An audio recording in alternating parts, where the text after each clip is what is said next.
ఇవాళనే ముఖ్యమంత్రి గారి యొక్క అనౌన్స్మెంట్ వచ్చింది.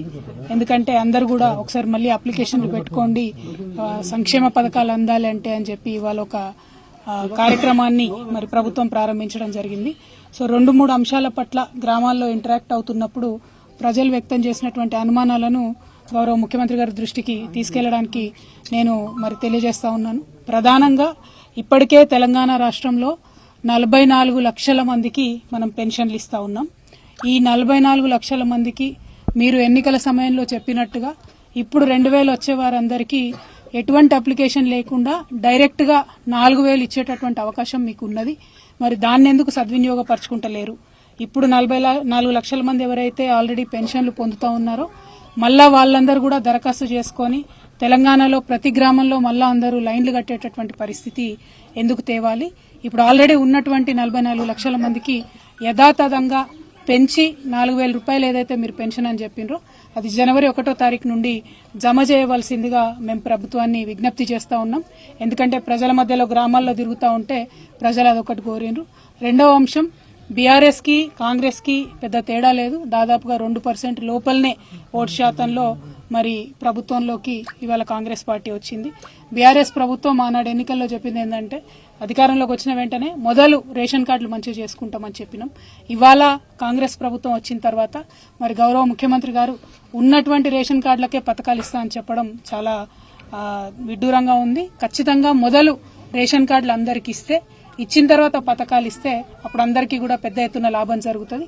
కాబట్టి మీరు తీసుకునేటటువంటి అప్లికేషన్స్ లో రేషన్ కార్డుల కోసం ఉన్నటువంటి అప్లికేషన్స్ ను త్వరితగతిన తీసుకొని ముందు రేషన్ కార్డులు ఇచ్చి తర్వాత పెన్షన్లు గాని పెంపులు గాని అన్ని పథకాలు చేస్తే ఈజీగా ఉంటుంది.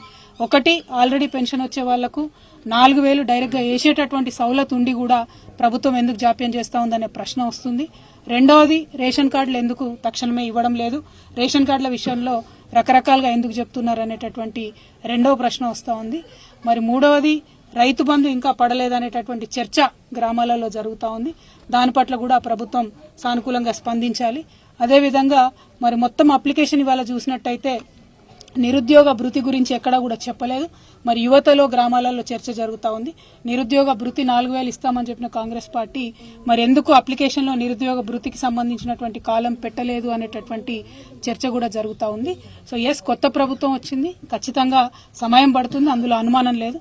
కాకపోతే ఎగ్జిస్టింగ్ సిస్టమ్ ఉన్నప్పుడు 44 లక్షల మందికి ఆల్రెడీ పెన్షన్ వస్తున్నప్పుడు వాళ్ళకే డైరెక్ట్ గా పెంచి 4000 వేసేటటువంటి అవకాశం ఉన్నప్పుడు మళ్ళా అందరినీ అర్జీలు పెట్టుకోమని అనడం డబుల్ పని అవుతుంది, ప్రజలకు ఇన్కన్వీనియన్స్ అవుతుంది అనే ఉద్దేశంతో మేము ప్రభుత్వానికి సూచన చేస్తా ఉన్నాం.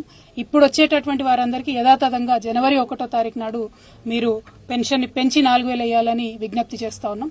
దాంతోపాటు జనవరి 1వ తారీఖు నుండి మా నిజామాబాద్ జిల్లా ప్రజలందరికీ కూడా నేను విజ్ఞప్తి చేస్తా ఉన్నా. ఈ కొత్త ప్రభుత్వం చెప్పడం జరిగింది 200 యూనిట్ల లోపు కరెంటు బిల్లు వస్తే కరెంటు బిల్లు కట్టే అవసరం లేదన్నది.